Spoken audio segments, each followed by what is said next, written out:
So let me recommend you a Chinese movie by learning 7 most powerful lines from this movie. So what's this most rewatched movie for the past decade? 让子弹飞, Let the bullets fly. So the first one is a comment from many fans of this movie. It's a 申遗. So 申遗 basically means apply for the heritage, and that's a shorter version of 申请非物质文化遗产. Apply for the intangible cultural heritage for the world. So China has a lot of things like that, but this movie was loved by so many fans for such a longer period of time. So gradually they developed this idea that this movie is worth to be considered China's one of the most significant intangible cultural heritage. So it is definitely the most rewatchable Chinese movie for the past maybe 20 years.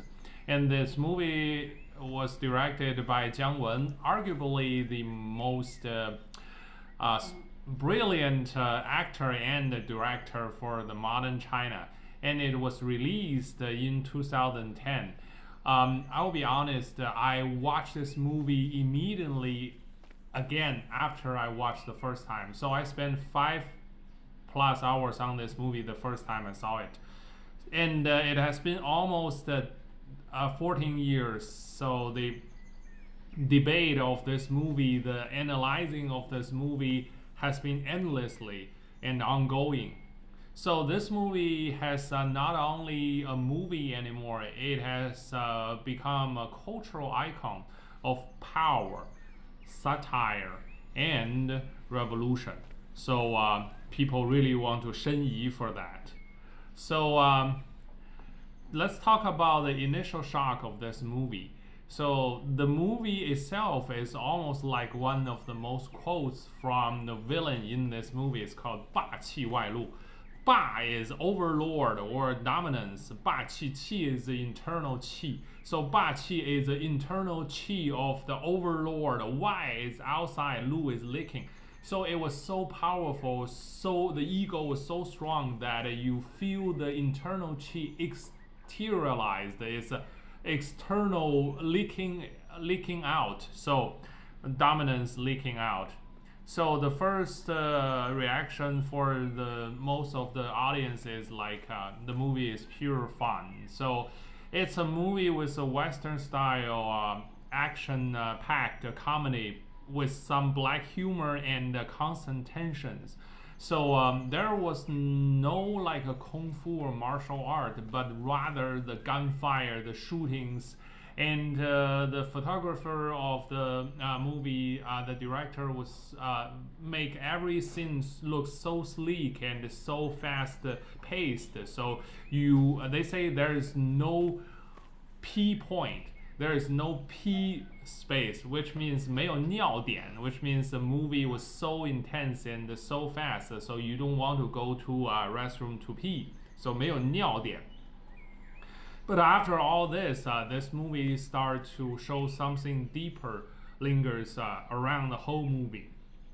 So a lot of the talking about the true mechanics of the social power and the history for the past 100 years of China, especially after the decline of Qing, the rise of the Republic of China, then the 1949. So 霸气外露. So in the movie, this line was used to describe the main character Zhang Mazi, which is also played by Jiang Wen, the director. But the movie itself, it's also 霸气外露.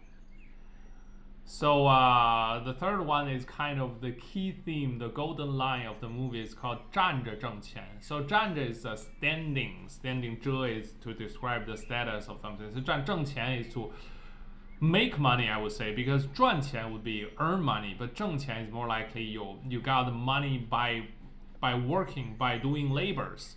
So the main character Zhang Mazi is a bandit or was formerly maybe a soldier.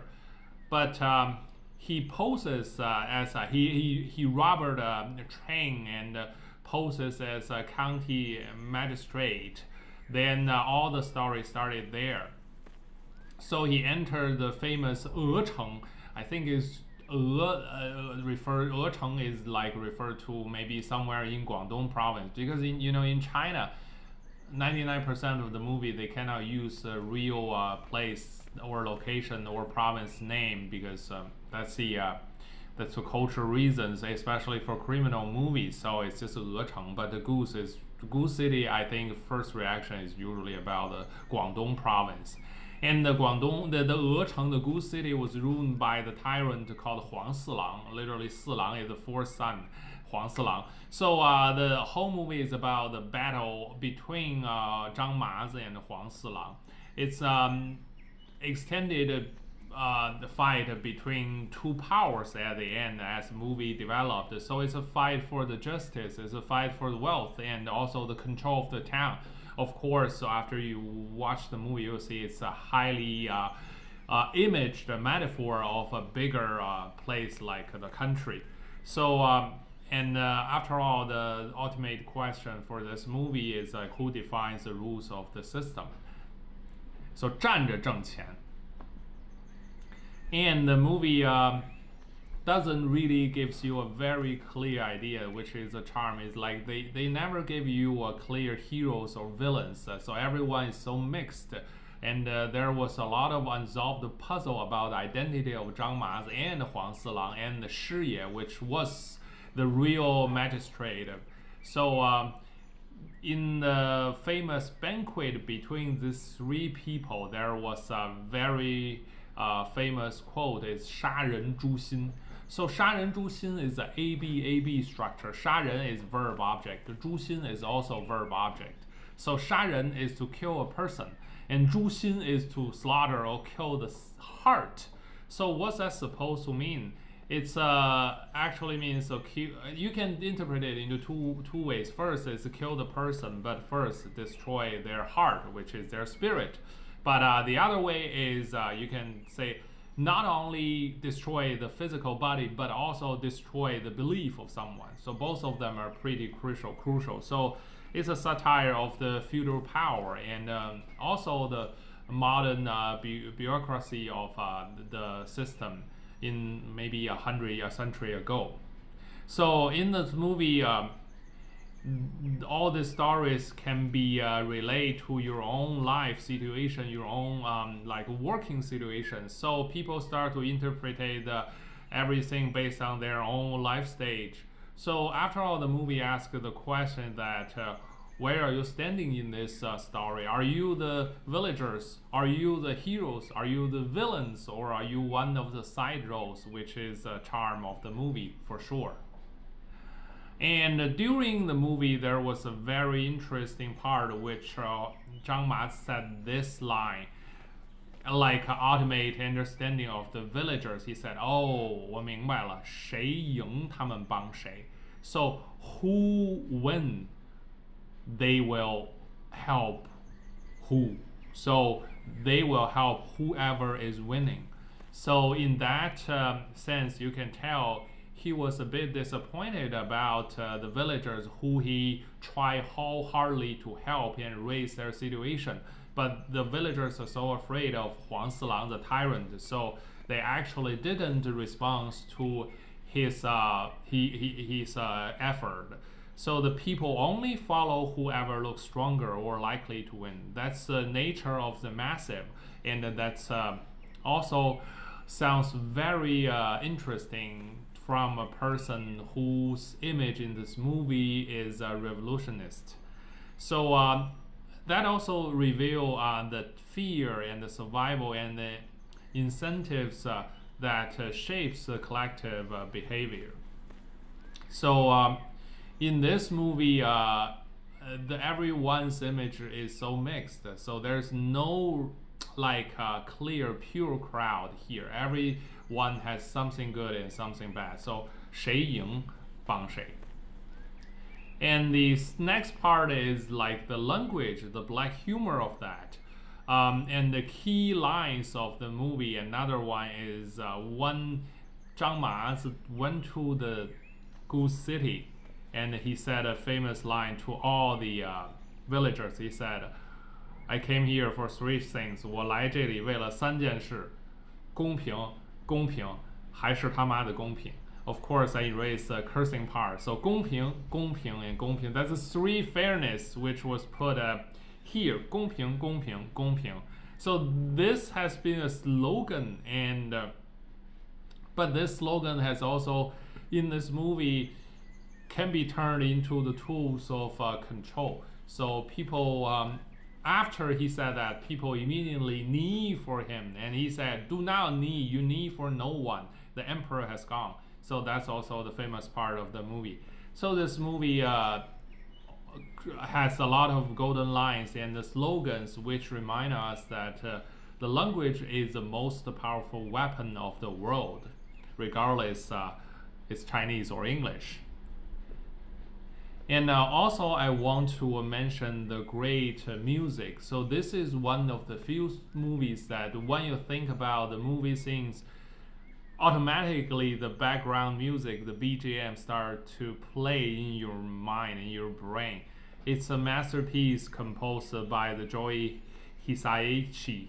Okay, I don't know how to pronounce the Japanese name. So he was one of the most, he is one of the most renowned composer in Japan, which did a lot of masterpieces for the Ghibli studio. And he also made a lot of music for Jiang Wen's movies. So this movie, the Let Bullets Fly, actually reused the same theme and soundtrack from the last movie Jiang Wen made. It was The Sun Also Rises, 太阳照常升起. It gives the movie such an elegant, noble, surreal, and heroic theme.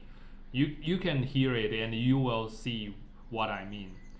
And the melodies capture the spirit of the Wild West. It's a Chinese movie, but it has a strong feeling from the costume, from the location, from the scenes, well reminding of the Western style. The Western movie in the US, early 30s, 40s Hollywood, like Clint Eastwood.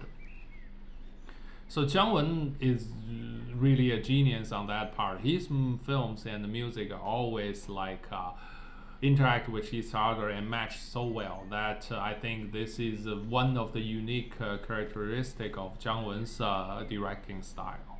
So the sentence here is 翻译翻译. This is also really interesting. You can put it outside of the line, outside of the movie set. You can translate the music into the movie story, but also in the movie, the part is he asked Huang Silang to 翻译什么他妈的叫公平? So in this line, he was asking Huang Silang, in fact, to tell the truth without hiding anything. So instead of using reading the airway or to hide the meaning behind the words, he was just forcing Huang Silang to tell the truth over and over again. So, and then people use it in the daily life to force people or to jokingly tell people you need to tell the truth more directly instead of making rounds, 绕弯子. So that's all the lines we mentioned about 申遗霸气外露，站着挣钱，杀人诛心，让子弹飞一会儿. Oh, we missed this one. So 让子弹飞一会儿 actually means let the bullets fly. But after this movie, it has become a more metaphor of the way to say let's wait until the truth came out. So in the movie, it was they shut the train, but the train is still going. So everyone started questioning where the bullet is going, and Zhang Ma said let the bullet fly for a while. Okay, so there are many other lines listed here which you can watch the movie and learn them by yourself. It's maybe not the very best movie ever directed by Jiang Wen, but it's one of the most successful and the most rewatchable movie by Jiang Wen and in Chinese movie history for the past 14 years. So highly recommended. Also, if you want to learn more about the Mandarin or about the culture or movie recommendations, subscribe and for more. 再见.